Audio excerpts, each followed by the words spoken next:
Yeah, I can completely relate. Before I had Kara, really got her prenatal diagnosis, I knew nothing about Down syndrome.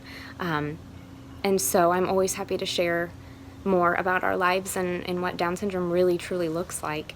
As far as health challenges, we've had our share of different things, but it really hasn't been too major. I feel like we're very lucky in the sense of she has really good eyesight, she has really good hearing.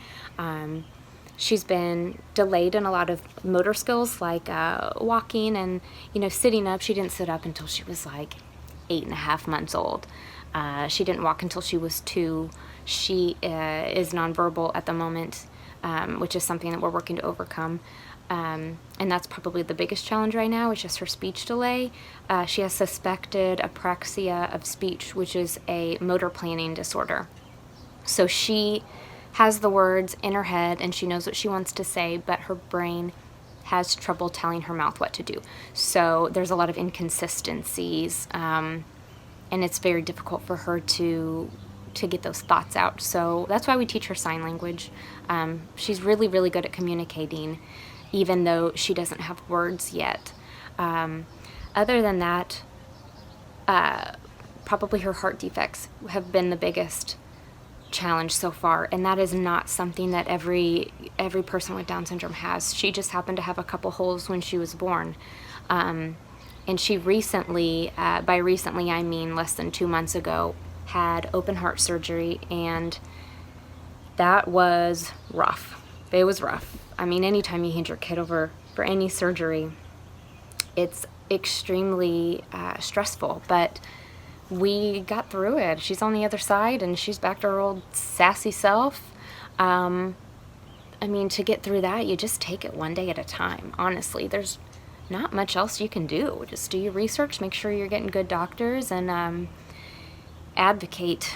Unfortunately, you have to keep pushing for doctors to look at your kid as an individual instead of those kids with Down syndrome, they tend to do this and they tend to do that, and let's put tubes in her ears because she'll probably end up needing them because she has Down syndrome. Well, I have to do a lot of advocacy when it comes to Kara and her health issues, and even the stuff that aren't issues, just keeping her on track and staying on top of all this. That's mostly what it looks like for us.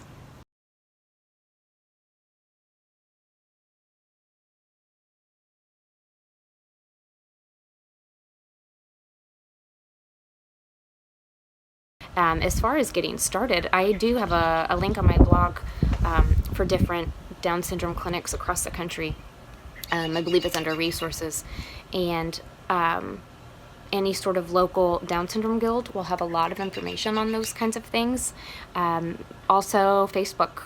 I would suggest looking at online support groups, and there's a lot of Facebook support groups for Down syndrome where you can just pop in and throw out a question, and a lot of other parents will usually have some insight and a direction to go, and you might find somebody you didn't know was in your area, and of course that just makes it all the better.